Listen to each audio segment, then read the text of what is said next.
ला हौला वला कुव्वता इल्ला बिल्लाहिल अलील अज़ीम।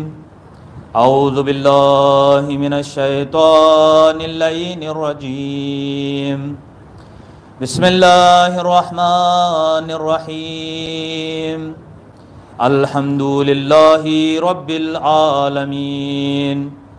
वस्सलातु वस्सलामु अला अशरफिल अंबियाइ वल मुरसलीन खातमिन नबिय्यीन सय्यिदना व मौलाना व तबीबि नुफूसिना व शफीइ ज़ुनूबिना अबिल क़ासिमिल मुस्तफ़ा मुहम्मद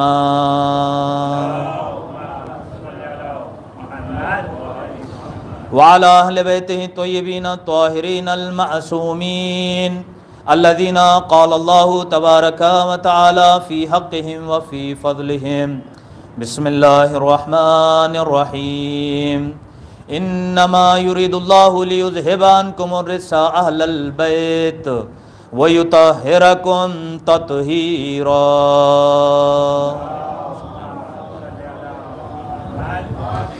वलानतुद्दाइमतु अला आदाइहिम व मुनकिरि फ़दाइलिहिम व गासिबि हुकूक़िहिम मिनल आन इला क़ियामि यौमिद्दीन।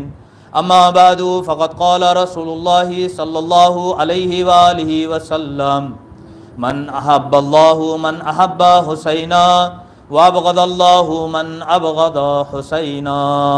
सलवात पढ़े मोहम्मद व आले मोहम्मद। अज़ीज़ान मोहतरम, अरबाब अदा, अज़ादारान इमाम मज़लूम, गुज़िश्ता से बहस को और गुफ्तगू को मुअय्यन करते हुए और जारी व सारी करते हुए कि रसूल इस्लाम ने इरशाद फरमाया अहब्बल्लाहु मन अहब्बा हुसैना, कि अल्लाह उसे पसंद करता है जो हुसैन को पसंद करता है। अल्लाह उससे दोस्त रखता है जो हुसैन को दोस्त रखता है, और अल्लाह उससे गज़बनाक होता है जो हुसैन से गज़बनाक होता है। लिहाजा गुफ्तगू यहाँ तक पहुँची थी कि अगर मोहब्बत इमाम हुसैन अपने दिलों में बसाना है तो फिर मारिफत इमाम हुसैन का होना लाजिम है और ज़रूरी है, और मारिफत इमाम हुसैन अलैहिस्सलातु वस्सलाम होगी तो फिर फरमूदात व फ़रामीन इमाम मज़लूम के ऊपर हम अमल करेंगे, और जब फरमूदात और फ़रामीन के ऊपर हम अमल करेंगे तो हमारी दुनिया भी कामयाब है और सदक़े में आखिरत भी कामयाब है। लिहाजा अगर दुनिया और आखिरत को कामयाब बनाना है तो फिर हमें कुरान से भी मुतमस्सिक रहना होगा और अहले बैत अलैहिमुस्सलातु वस्सलाम के दामन से भी मुतमस्सिक रहना लाजिम है और ज़रूरी है। तभी हमारी दुनिया भी कामयाब है और आखिरत भी कामयाब है। और अज़ीज़ान मोहतरम, आपने इमाम की मारिफत के सिलसिले में कल थोड़ी गुफ्तगू सुनी, और ज़ियारत के सिलसिले में कि उनकी ज़ियारत मौजू क्या है, कि इमाम की मारिफत और उनकी ज़ियारत के फ़ायदे और ख़ुसूसियात। तो अज़ीज़ान मोहतरम, खल्लाक़ कायनात, परवरदिगार आलम, तमाम दो जहां का बनाने वाला इरशाद फरमा रहा है कुरान मजीद में, बिस्मिल्लाहिर्रहमानिर्रहीम, वमा खलक़तुल जिन्ना वल इंसा इल्ला लियाबुदून, कि हमने जिन को और इंसानों को, जिन्नात को और इंसानों को खल्क़ नहीं किया मगर अपनी इबादत के लिए। इंसानों की और जिन्नात की तख्लीक का मकसद क्या है, सबब क्या है, अल्लाह ने क्यों खल्क़ किया है? इबादत के लिए। इबादत कब होती है?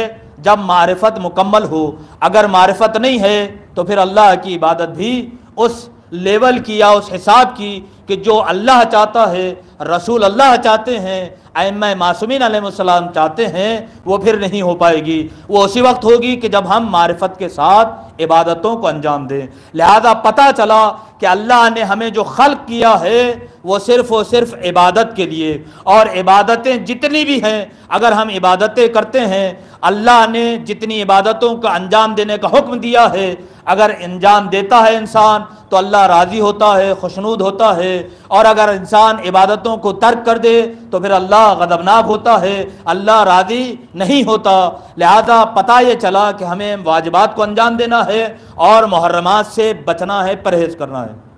अज़ीज़ान मोहतरम, जब अल्लाह ने दीन इस्लाम को नबियों के ज़रिए से और अपनी आखिरी नबी ख़त्म नबूवत, ख़त्म रिसालत अपने हबीब के ज़रिए से दीन इस्लाम को हम तक पहुँचाया और जनाब रसूल खुदा ने अपने बाद अपने सच्चे और बेहतरीन रहबरान के ज़रिए से, हादिया ने बरहक के ज़रिए से हमारे पास दीन इस्लाम को पहुँचाया है और ये महफूज तरीन दीन इस्लाम हम तक पहुँचा है।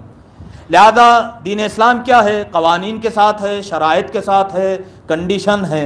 क्या है कि अल्लाह ने दीन शरीयत के ऊपर पाबंद रहने के लिए शरीयत के 5 क़वानीन बनाए। कहा कि इन 5 चीज़ों के ऊपर अमल किया जाए। क्या है? अहकाम क्या है? या वाजिब है या मुस्तहब है, या हराम है या मकरूह है, और 5वीं चीज़ आती है मुबाह की। बुजुर्गान की इजाज़त से, बुजुर्गान को ये पता है, जवानों के लिए, बच्चों के लिए, कि वाजिब वो है कि अगर इंसान अंजाम दे तो अल्लाह उसके ऊपर सवाब अता करता है, और अगर अंजाम ना दे, तर्क कर दे, तो वो गुनाह है, अल्लाह उसके ऊपर सज़ा देगा। इसके मुकाबिल में मुस्तहब है, इसके साथ में मुस्तहब है कि मुस्तहब क्या है कि अल्लाह ने फरमाया इस अमल को अंजाम दो, अगर अंजाम दिया तो सवाब मिलेगा, और अगर अंजाम नहीं दिया तो मुस्तहब है, कोई बात नहीं। अगर अंजाम नहीं दिया, अंजाम देते तो उसके मसलहत तुम्हें मिलती, उसका सवाब तुम्हें मिलता, उसकी जज़ा तुम्हें मिलती। लेकिन अगर तुमने मुस्तहब को अंजाम नहीं दिया, छोड़ दिया, तो कोई बात नहीं है, उसके ऊपर कोई अजाब या कोई गुनाह या कोई इक़ाब लिखा नहीं जाएगा। लेकिन वाजिब और मुस्तहब के मुकाबिल में जो चीज़ आती है वह हराम है और मकरूह है। वाजिब के मुकाबिल में हराम और मुस्तहब के मुकाबिल में मकरूह। हराम क्या है कि अल्लाह ने कहा फ़लाँ चीज़ हराम है, उसे अंजाम न दो। अगर इंसान उसे अंजाम नहीं देगा, सवाब मिलेगा, लेकिन अगर खुदा न खास्ता अगर उसने नादानी में, भूले से या जानबूझकर, आमदन या सहवन उस हराम चीज़ को अंजाम दे दिया तो उसे गुनाह मिलेगा। लेकिन अगर तर्क कर दिया, मौका था, महल था, कर सकता था, उस अंजाम को, उस हराम को अंजाम दे सकता था, लेकिन अगर उसने तर्क कर दिया तो अल्लाह क्या करेगा? उसे सवाब अता करेगा। हराम के छोड़ने पर, तर्क करने के ऊपर, उसे अंजाम न देने के ऊपर सवाब अता करेगा। और चौथी चीज़ है मकरूह, कि अल्लाह ने कहा कि इस चीज़ को अंजाम ना दो, इसमें मसलहत नहीं है, लेकिन अगर अंजाम दे लिया तो वह हराम की मंजिलत में नहीं है, मकरूह है, कराहत पाई जाती है। लेकिन अगर अंजाम दे दिया किसी ने तो उसके ऊपर कोई अजाब नहीं है, उसे अजाब नहीं मिलेगा। और 5वीं चीज़ है मकरूह, मुबाह। मुबाह वो है कि ना जिसमें सवाब है ना उसके अंदर अकाब है, जैसे खाना पीना, रास्ते पर चलना, ये तमाम चीज़ें क्या है? मुबाह है, कि अगर इंसान अंजाम दे तब भी कोई मसला नहीं, और अगर अंजाम ना दे तब भी कोई मसला नहीं। लेकिन अज़ीज़ान मोहतरम, अल्लाह की ज़ात के ऊपर कुर्बान जाइए, अल्लाह का करम देखिए, रहम देखिए, कि अगर मुबाह काम भी है, वो काम कि जो अल्लाह की तरफ से ना वाजिब है, ना उसके ऊपर सवाब मिलेगा, ना उसके छोड़ने के ऊपर कोई गुनाह मिलेगा, लेकिन अगर मकरूह काम भी है और मुनासिब है, अच्छा है, तो इंसान सिर्फ ये नियत करे कि मैं अल्लाह की खुशनुदी के लिए इस मुबाह काम को अंजाम दे रहा हूं, तो उस मुबाह काम के ऊपर भी अल्लाह सवाब अता करेगा। एक सलावत पढ़े मोहम्मद व आले मोहम्मद पर। बस एक मिसाल दूं और आगे इंशाअल्लाह अपने मौजू की तरफ आ जाऊं, कि अगर इंसान खाना खा रहा है, पानी पी रहा है, खाना खाना, पानी पीना मुबाह काम है, लेकिन अगर इंसान इस नीयत से खाना खाए और इस नीयत से पानी पिए कि ये जो मैं खाना खाऊंगा या जो पानी पीऊंगा, उसकी वजह से अल्लाह मेरे बदन में क़ुव्वत व ताकत पैदा करेगा, और जब क़ुव्वत व ताकत होगी तो फिर मैं मस्जिद में जाऊंगा, अल्लाह की इबादत करूंगा, या मजलिस इमाम हुसैन में शिरकत करूंगा, फर्श अदा पर आऊंगा। तो ये खाना पीना जो अब तक मुबाह था, लेकिन आपकी ये जो नीयत खैर है, उस नीयत खैर की वजह से ये भी बायस सवाब हो जाएगा। एक और सलावत पढ़े मोहम्मद व आले मोहम्मद पर। तो अज़ीज़ान मोहतरम, इमाम की मारिफत और इमाम की ज़ियारत के फ़ायदे, ये 5 जो वाजिब, हराम, मकरूह, मुस्तहब और मुबाह आपके दरमियान बयान करने का मकसद ये था कि ये तमाम आमाल जितने भी हैं, जितनी भी इबादतें पाई जाती हैं, ज़ियारत मौला में, ज़ियारत इमाम मज़लूम में, अल्लाह ने इन तमाम इबादतों का इज्तिमा कर दिया है। यानी ज़ियारत में तमाम चीज़ों की जामियत पाई जाती है। यानी क्या मतलब कि आप जाइए ज़ियारत कीजिए इमाम मज़लूम की, और जब ज़ियारत करेंगे आप तो उसके अंदर आपको कई इबादतों का सवाब मिलेगा। परवरदिगार आलम चाहता है कि इंसान वाजिबात को अंजाम दे, मुहर्रमात से अपने आप को बचाए रखे, अगर मुमकिन हो तो मुस्तहबात को अंजाम दे, मुमकिन हो तो मकरूहात से अपने आप को परे रखे, और मुमकिन हो तो मुबाह चीज़ों को इस नीयत के साथ कि मैं अल्लाह की राह में इससे ताकत व क़ुव्वत हासिल कर कर अल्लाह की राह में कदम बढ़ाऊंगा तो अल्लाह इसके ऊपर सवाब देता है। तो अज़ीज़ान मोहतरम, इन आमाल के ज़रिए से अल्लाह चाहता है कि बंदा मुझसे कुर्ब हासिल करे, बंदा मेरी बारगाह में मुझसे नज़दीक हो जाए, मेरी बारगाह में मुझसे कुर्ब हासिल करे। तो अज़ीज़ान मोहतरम, कुर्ब हासिल करने के लिए अल्लाह ने इबादतों को रखा है कि इंसान नमाज पढ़े, कुर्ब इलाही हासिल करे, कुरान की तिलावत करे, कुर्ब इलाही को हासिल करे, तमाम इबादतों को अंजाम देता जाए और कुर्ब इलाही को हासिल करता जाए। लेकिन अज़ीज़ान मोहतरम, अल्लाह ने ज़ियारत इमाम हुसैन में इतना सवाब रखा है कि इंसान ज़ियारत करता है उसे तमाम इबादतों का सवाब इस एक ज़ियारत के साथ साथ मिलता जाता है। भाई, ये आपके दरमियान चंद इबादतों का तज़किरा करते हैं और देखते हैं कि इसके अंदर इबादतों का सवाब ज़ियारतों के साथ कैसे मिलता है। अज़ीज़ान मोहतरम, सबसे अफजल तरीन इबादत क्या है? नमाज है। नमाज के सिलसिले में रसूल इस्लाम ने क्या इरशाद फरमाया? हज़रत मोहम्मद मुस्तफ़ा सल्लल्लाहु अलैहि वालिही इरशाद फरमाते हैं, अस्सलातो अमूदुद्दीन, नमाज दीन का सुतून है। इन क़ुबिलत क़ुबिला मा सिवा, अगर नमाज कबूल तो सारे आमाल कबूल हैं। व इन रुद्दत रुद्दा मा सिवा, अगर नमाज रद्द कर दी गई तो सारे आमाल रद्द कर दिए जाएंगे।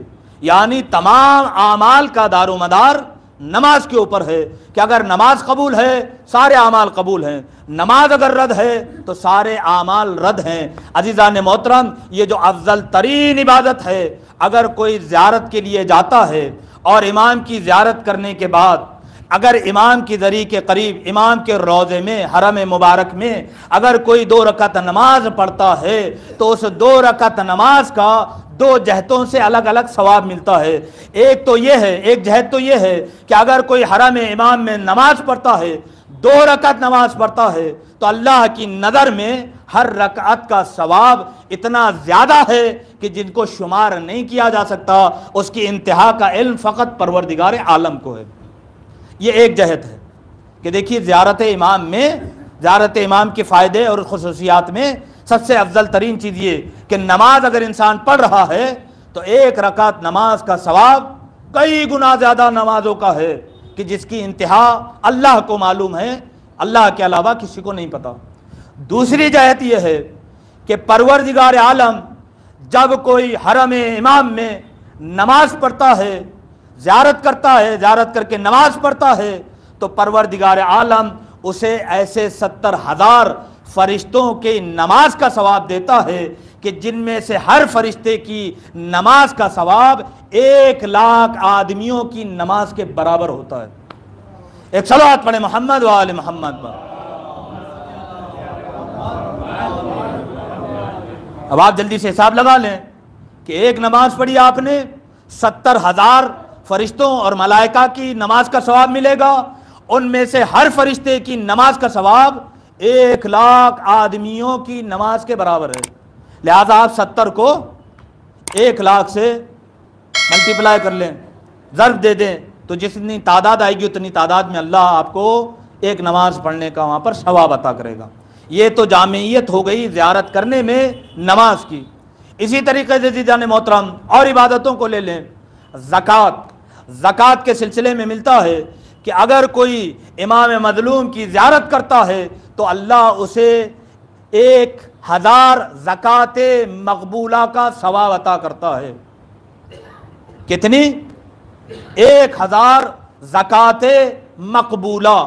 अज़ीज़ान मोहतरम, मैंने सिर्फ ज़कात नहीं कहा, ज़कात के साथ साथ मकबूला भी कहा है यानी मुमकिन है कि जब हम अपनी ज़िंदगी में ज़कात निकालते हों तो मालूम नहीं है कि अल्लाह ने उसे कबूल किया या कबूल नहीं किया, लेकिन अगर कोई इमाम हुसैन की ज़ियारत करता है तो अल्लाह मकबूल 1000 ज़कात मकबूला का सवाब उसके नामा अमाल में लिखता है। तो ये कितनी बड़ी नेमत है, कितनी बड़ी अज़मत है। नमाज, ज़कात, उसके अलावा रोज़ा, कि अगर कोई शख्स इमाम मज़लूम की ज़ियारत करता है तो अल्लाह 1000 रोज़ादारों का सवाब उसे अता करता है। और अज़ीज़ान मोहतरम, ये जो आप सवाब सुन रहे हैं ये किसी ख़तीब का कौल नहीं है, किसी जाकिर का बयान नहीं है, बल्कि ये उस रसूल का बयान है, ये उन अइम्मा का बयान है, ये उस रसूल का बयान है कि जो अपनी तरफ से कुछ नहीं कहता, वो जब भी कहता है वही ये खुदा होती है। फरमाते हैं कि मैं जो भी कहता हूँ अल्लाह के हुक्म से बयान करता हूँ, मैं अपनी तरफ से कोई बात बयान नहीं करता।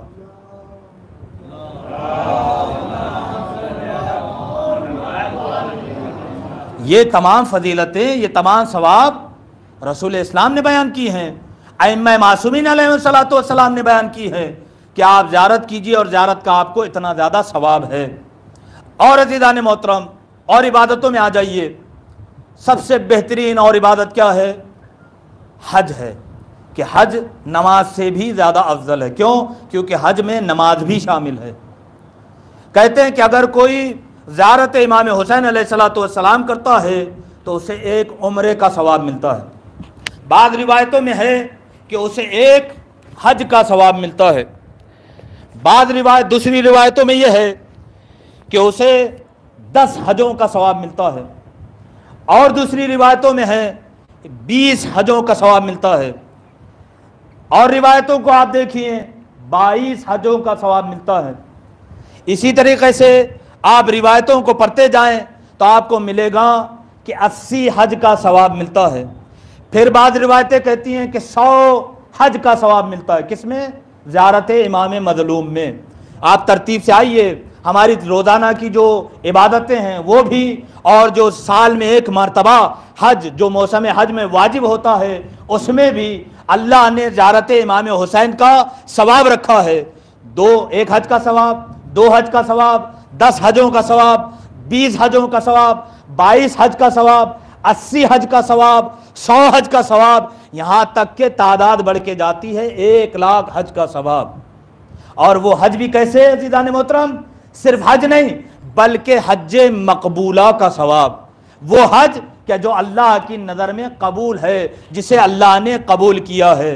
यकीनन आप में से बहुत से ऐसे अफराद होंगे कि जिन्होंने हज किया है। हज में क्या होता है? बारीक से बारीक मसाइल, छोटे से छोटे आमाल कि अगर इंसान ने उन्हें अंजाम न दिया तो हज उसका मुकम्मल नहीं। और छोटी सी छोटी बातें कि जिसके अंदर उसको एहतियात करनी है कि अगर उसने उन्हें अंजाम दे दिया तो फिर उसके ऊपर कफ़ारा लाजिम आएगा। लिहाजा बहुत ही आराम से, बहुत ही ध्यान के साथ, बहुत ही एतबार के साथ हज को अंजाम दिया जाता है। इसीलिए मौल्लिम साथ में होता है, आलिम दीन साथ में होता है कि कहीं ऐसा ना हो कि रुकने हज कोई छूट जाए, या कहीं हमसे गलती हो जाए, या कोई जो चीज़ें मना है वो हमसे अंजाम पाए जाए। लिहाजा इंसान बहुत एहतियात करता है, बहुत एहतियात करने की ज़रूरत होती है, वरना उसे कफ़ारा बाद में भुगतना पड़ता है। लिहाजा इन तमाम चीज़ों से अगर बचना है तो उसे चाहिए कि वो एहतियात के साथ और अच्छे आलिम के साथ, अच्छे टूर के साथ हज को अंजाम दे ताकि उसका हज कबूल पाए। लेकिन अज़ीज़ान मोहतरम, इतनी मुश्किलात उठाने के बाद, इतना एहतियात रखने के बाद, इतना ध्यान और ख्याल रखने के बाद हमें यकीन नहीं होता कि हमारा हज कबूल हुआ या कबूल नहीं हुआ। लेकिन इमाम हुसैन अलैहिस्सलातु वस्सलाम की ज़ियारत के बारे में है कि अगर इंसान ज़ियारत को जाता है तो अल्लाह 1 लाख हज मकबूला का सवाब उसे अता करता है। एक सलावत पढ़े मोहम्मद व आले मोहम्मद।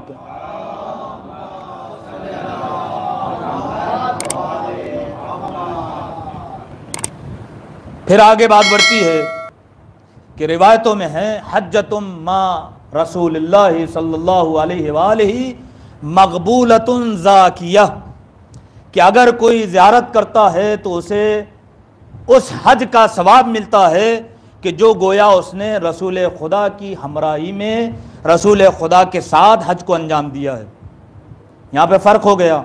हम अभी तक क्या सोच रहे थे कि अच्छा आलिम हमारे साथ हो हज के ऊपर, अच्छे हम काफ़िले के साथ हज पे जाएं ताकि हमारे आमाल अच्छे हों और बेहतरीन हो और कहीं पर भी हमसे कोई ख़ता, कोई गलती सरजद न हो। तो अज़ीज़ान मोहतरम, जब रसूल खुदा की मैयत होगी, जब जनाब रसूल खुदा साथ में होंगे, तो यकीनन हमारा वो हज मकबूला होगा और उस हज का सवाब भी बहुत ज़्यादा होगा। लिहाजा कहा गया है कि ज़ियारत का सवाब इतना है कि गोया उसने रसूल खुदा के साथ हज किया है। फिर इसके बाद और अगर आप रिवायतों को देखें, खसाइस हुसैनिया को आप देखें कि जिसमें इमाम हुसैन अलैहिस्सलाम से अल्लाह ने जो खुसूसियात मुअय्यन कर रखी हैं, जो इमाम हुसैन की ज़ात की शान व मंजिलत अल्लाह की बारगाह में है, उसकी कितने सवाब है, उसकी क्या खुसूसियात है, इन तमाम खुसूसियात को खसाइस हुसैनिया में मुअय्यन कर दिया गया, बयान कर दिया गया है और शुमार कर दिया गया है। उन खुसूसियतों में से एक खुसूसियत ऐसी है जो अक्ल में आने से इंसान के परे है कि किस तरह से हो सकता है। फरमाते हैं कि अगर कोई इमाम हुसैन की ज़ियारत करता है तो उसे ऐसे हज का सवाब मिलता है जो हज रसूल खुदा सल्लल्लाहु अलैहि वसल्लम का हज है।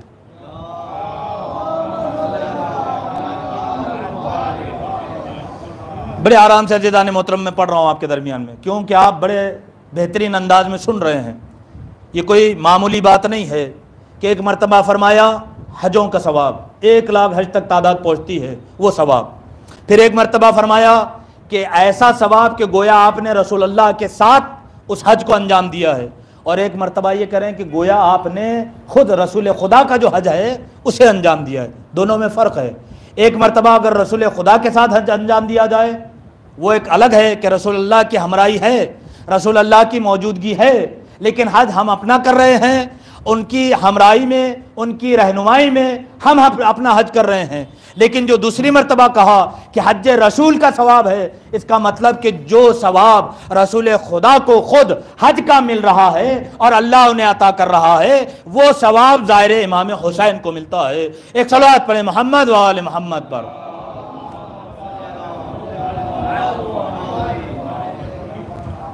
बात से बात निकलती है, कल गुफ्तगू हुई थी कि हमें हदीसों को पढ़ने के बाद, तर्जुमा और ट्रांसलेशन देखने के बाद लाजिम है, ज़रूरी है कि हम हदीस को समझें।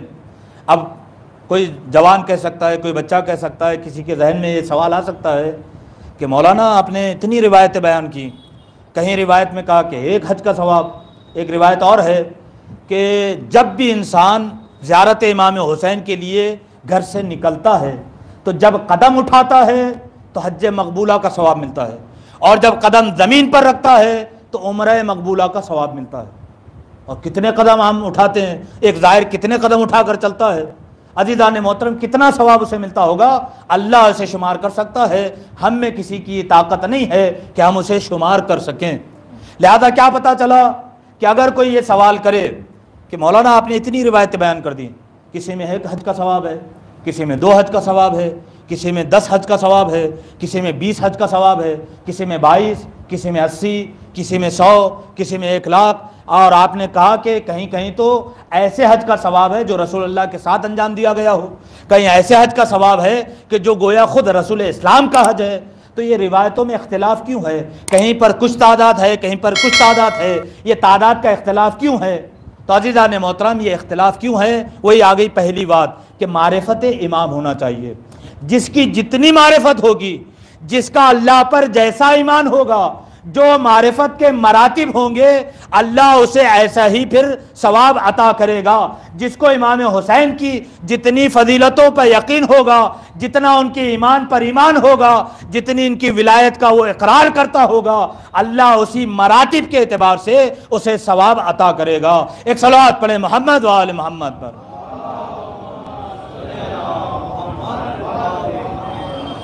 और अज़ीज़ान मोहतरम, रसूल खुदा वाला हज का सवाब मिलेगा, यानी जो सवाब रसूल खुदा के हज का है वो सवाब ज़ाहिर इमाम हुसैन को मिलेगा।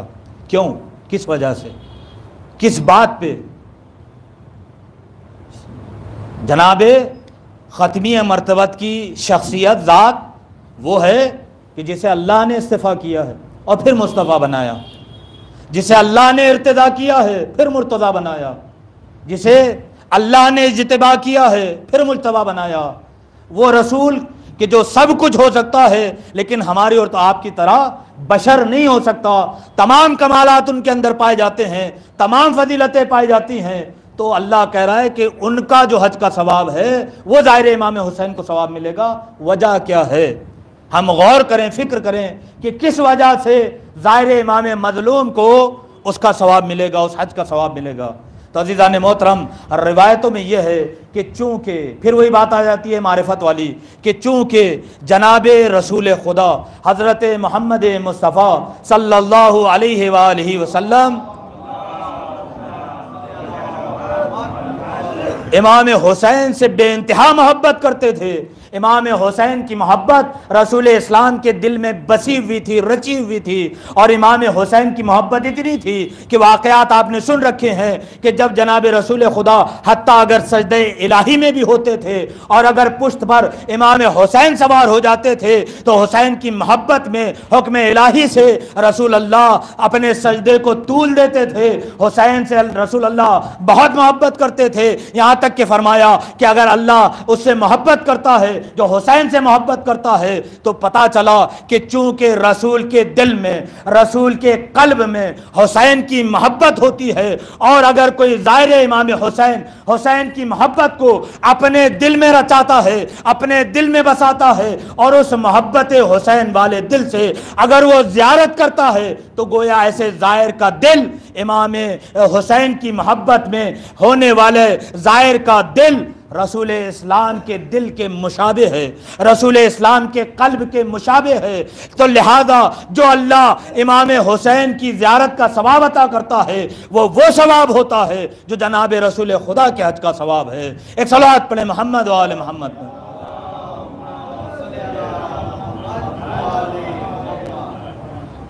उम्मीद है कि ये फजीलत हमारे जहनों में रच बस जाए कि अगर इंसान इमाम की ज़ियारत करता है तो फिर अल्लाह ने जितनी इबादतें अपने क़ुर्ब के लिए, अपने नज़दीकी के लिए बताई हैं, हुक्म दिया है उन्हें अंजाम देने का, उन तमाम इबादतों का सवाब ज़ियारतों में मिलता है। लेकिन इसका मतलब नहीं है कि हम दूसरी इबादतों को छोड़ दें, तर्क कर दें। वाजिबात अपनी जगह पर है, उनकी मसलहत, उनके फ़ायदे, अल्लाह जो उसमें हमारे लिए फ़ायदे उसने रखे हैं वो अपनी जगह पर कायम व दायम हैं, वो ज़ाइल नहीं होते, वो ख़त्म नहीं होते, उन्हें हर हाल में अंजाम देना है। लेकिन अल्लाह ने लुत्फ़ व करम हम पर इतना किया है कि ज़ियारत इमाम मज़लूम करते जाओ और बकिया तमाम इबादतों का ज़्यादा से ज़्यादा सवाब हासिल करते रहो। तो अज़ीज़ान मोहतरम, ज़ियारत इमाम मज़लूम में बहुत ज़्यादा सवाब है। मौला इमाम की ज़ियारत अगर कोई करता है, कई गुना नमाज़ों का सवाब, 1000 हज मकबूला का सवाब, कई लाख हजों का सवाब, रसूल अल्लाह के साथ या रसूल अल्लाह के हज का सवाब, इसी तरीके से बकिया और इबादतें हैं कि उसका सवाब अल्लाह उस बंदे को ज़ाहिर इमाम हुसैन को अता करता है। इसी तरीके से रिवायतों में है कि 1000 सदक़े मकबूला का सवाब ज़ाहिर इमाम हुसैन को मिलता है। 1 लाख सदक़े मकबूला का सवाब। फिर यहाँ पर लफ्ज़ मकबूल आया है कि मुमकिन है इंसान सदका दे, लेकिन कभी खुदा ना खास्ता मुमकिन है कि वो सदका रियाकारी में दे रहा हो, दिखावे के लिए दे रहा हो, बताने के लिए दे रहा हो या अपनी इज्जत करवाने के लिए दे रहा हो। उसका मकसद क्या है, उसकी नीयत क्या है, उस नीयत और उस मकसद के एतबार से उसका वो सदका कहलाएगा। लेकिन सदका मकबूला वो है कि जो अल्लाह की राह में कबूल भी है, अल्लाह उसे पसंद भी करता है। लिहाजा अगर कोई इमाम हुसैन की, इमाम मज़लूम की ज़ियारत करता है तो 1000 सदक़े मकबूला का उसे सवाब मिलता है। अब सदक़े के भी अज़ीज़ान मोहतरम 2 किस्में हैं। एक सदका है सदक़े एलानिया और एक सदका है एक सदक़े सिर्रिया। सदक़ा एलानिया वो है कि जो इंसान लोगों के सामने या जिसको सदका दे रहा है उसको बताकर सदका दे, उसके सामने सदका दे या लोगों के सामने सदका दे। यह है एलानिया तौर पर, आम तौर पर सबके सामने सदका देना। और एक सदका वो है जो मख्फियानी तौर पर है, मख्फियाना तौर पर है, पोशीदा तौर पर है कि जैसे कि कहा जाता है कि इस तरह से सदका दो या इस तरह से किसी की मदद करो कि एक हाथ से अगर दिया जाए तो दूसरे हाथ को भी पता ना चले। ये सदक़े मख्फियाना का, ये पोशीदा तरीन या मख्फी तरीन या जो सिर्री सदक़ा है उसका तरीक़ा है कि इंसान को पता भी ना चले और राह खुदा में सदका दे दे। तो ज़ियारत इमाम हुसैन का सवाब यह है कि गोया उसने 1000 राह खुदा में सदक़े मकबूला दिया है, अंजाम दिया है। अज़ीज़ान मोहतरम, जब ये सदक़े मकबूला का सवाब ज़ियारतों में है और सदक़े की 2 किस्में हैं, एक एलानिया तौर पर और एक मख्फियाना तौर पर, पोशीदा तौर पर। तो पोशीदा तौर पर जो सदका दिया है वो हमारे और आपके चौथे इमाम इमाम ज़ैनुल आबिदीन अलैहिस्सलातु वस्सलाम की ज़िंदगी में हम देखते हैं, रिवायतों में है कि जब इमाम चहर्रुम का शहादत हुई है तो फिर लोगों को पता चला कि सदक़े मख्फिया या पोशीदा तौर पर सदका कैसे दिया जाता है। मौला की शहादत के बाद पता चला लोगों को कि बहुत सारे ऐसे यतीम हैं, गरीब हैं, फ़ुक़रा हैं कि जिनको चौथे इमाम पोशीदा तौर पर रात के अंधेरे में, तारीकी में अपने पुश्त के ऊपर रोटियां रखकर और गरीबों और फ़ुक़रा के घरों के ऊपर जाकर पोशीदा तौर के ऊपर सदका दिया करते थे। और इस तरह से सदका दिया करते थे कि घर के ऊपर गए, दरवाज़े के ऊपर दस्तक दी और उस सदक़े को रख दिया। घर वाले ने दस्तक सुनने के बाद दरवाज़े को खोला तो देखा कि रोटियां पड़ी हुई है, भूखा है, नादार है, कुछ फ़कीर है, मिस्कीन है, नादार है। खुश हो गया, लेकर गया, रोटियां ख़ुद भी खाई, अपने अहलो अयाल को भी खिलाया, लेकिन उसे पता नहीं कि ये देने वाला कौन है, कौन हमारे दरवाज़े के ऊपर रख कर गया है। लेकिन जब चौथे इमाम की शहादत हुई है तब पता चला कि ये कोई और नहीं, हमारे चौथे इमाम इमाम ज़ैनुल आबिदीन अलैहिस्सलातु वस्सलाम।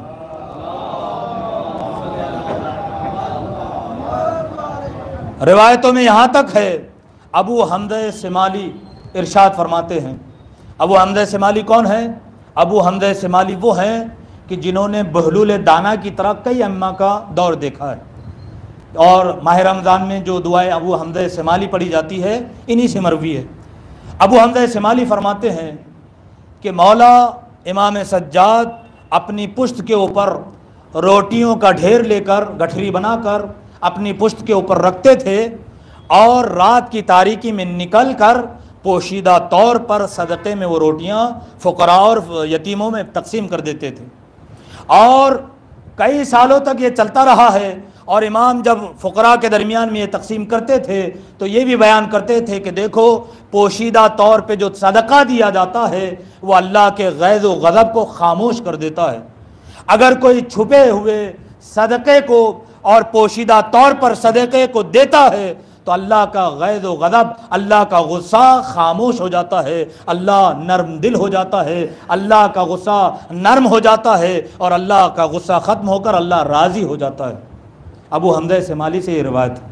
अज़ीज़ान मोहतरम, ऐसा इमाम कि जो मख्फियाना तौर पर, पोशीदा तौर पर लोगों के दरमियान, अपने चाहने वालों के दरमियान रोटियों को पेश कर रहा है, सदक़े को दे रहा है और लोगों को ये नहीं पता चल रहा कि ये कौन दे रहा है। कब पता चला? शहादत के बाद। तो उस इमाम के अगर हम चाहने वाले हैं तो हमारा किरदार, हमारा अमल, हमारी ज़िंदगी उनके रहनुमाई में होना चाहिए, उनके पैरवी में हमारी ज़िंदगी होना चाहिए कि जो अमल उनका था कम अज़ कम हम इतनी कोशिश करें कि उनके अमल की तरह हमारा भी अमल हो, उनकी तरह हम भी अपने आमाल को सुधारें, संवारें और नेक आमाल को अंजाम दें ताकि अल्लाह हमारे उन आमाल से खुश हो, अल्लाह राज़ी हो और अल्लाह हमारी ज़िंदगी को भी कामयाब बनाए और आखिरत को भी कामयाब बनाए। तो अज़ीज़ान मोहतरम, अइम्मा मासूमीन अलैहिमुस्सलातु वस्सलाम ने तमाम इबादतों को अंजाम दे के बताया है कि देखो, अल्लाह ने तमाम कुदरतें, तमाम ताकतें, हर चीज़ की कुदरत व ताकत और सकत हमको दी है, लेकिन उसके बावजूद हम अल्लाह की इबादत करके बता रहे हैं कि अल्लाह इबादतों से खुश होता है, अल्लाह लायक इबादत है, लिहाजा अल्लाह की इबादत करो और अल्लाह की इबादत से अपने आप को न रोको, शैतान के वसवसे में न जाओ, कुरान के दामन से भी मुतमस्सिक रहो, अहले बैत के भी दामन से मुतमस्सिक रहो। एक सलावत पढ़े मोहम्मद व आले मोहम्मद।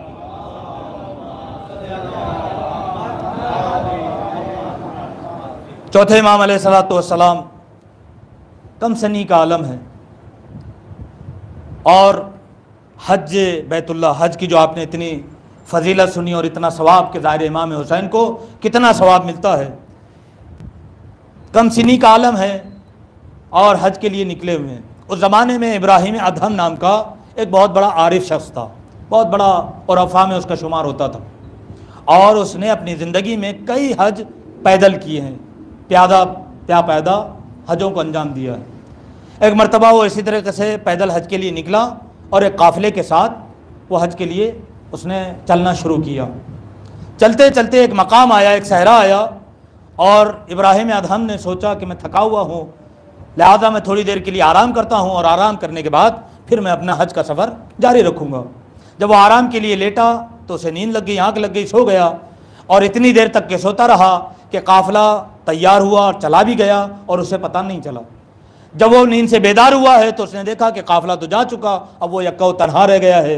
लेकिन चूंकि बारहा उसने पैदल सफ़र किया है, सफ़र हज अंजाम दिया है, लिहाजा उसे इत्मीनान था कि मैं आराम से पैदा सफ़र के लिए, हज के लिए चला जाऊँगा। लिहाजा वो उठा और फिर चलने लगा। कुछ दूर के पर पहुँचा था तो उसने क्या देखा कि एक छोटा सा बच्चा है, कम सिन बच्चा है, 10 साल का है, और वो बच्चा उस तपते हुए सहरा में यक्का तन्हा अकेला उस जगह पर नमाज़ पढ़ रहा है, अल्लाह की इबादत कर रहा है। तो इब्राहिम अदहम बहुत बड़े आरिफ थे और अफ़ा में शुमार था, फ़ौरन करीब गए और इंतज़ार किया कि उस बच्चे की नमाज़ मुकम्मल हो जाए।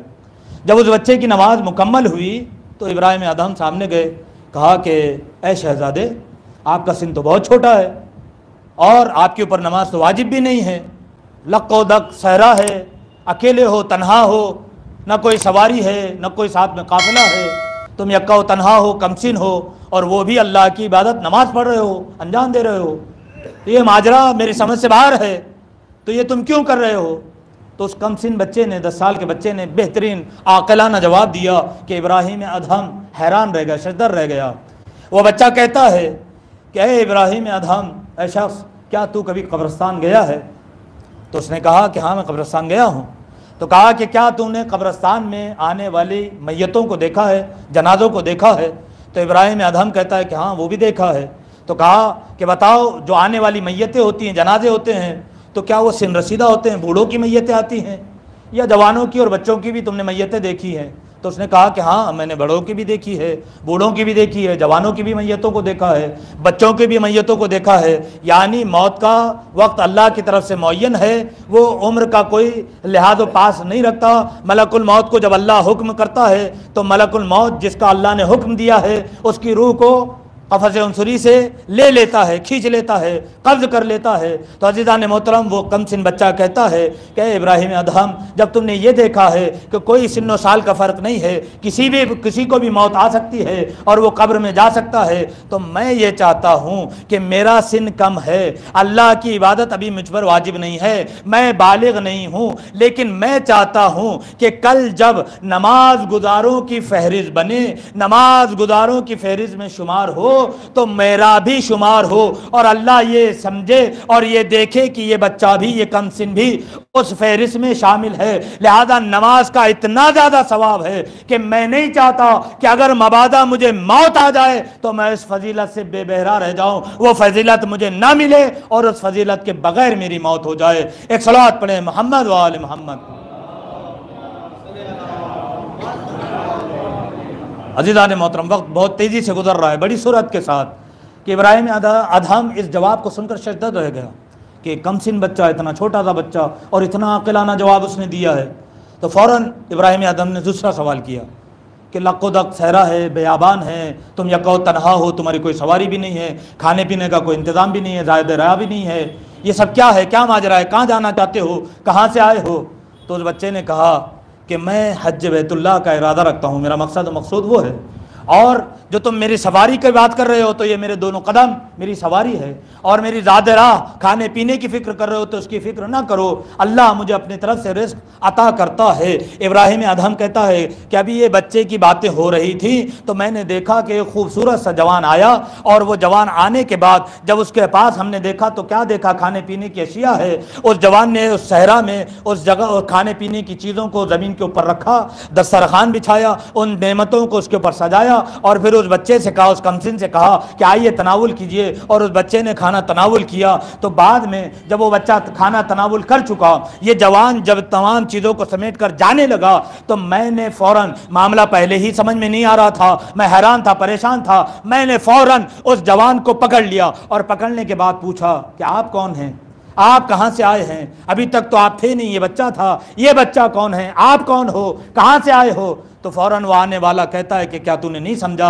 अरे मैं अल्लाह का नबी जनाब खिज़्र हूँ कि जिसे अल्लाह ने अपने बंदों के लिए मामूर किया हुआ है कि अपने ख़ास बंदों की मैं खिदमत करता हूँ, उनकी राह में उनकी मुश्किलात को दूर करता हूँ, और तुम इस बच्चे को नहीं जानते। और ये जो कमसिन है ये अपने वक्त का इमाम है, ये इमाम हुसैन का फ़र्जंद इमाम ज़ैनुल आबिदीन अलैहिस्सलातु वस्सलाम है।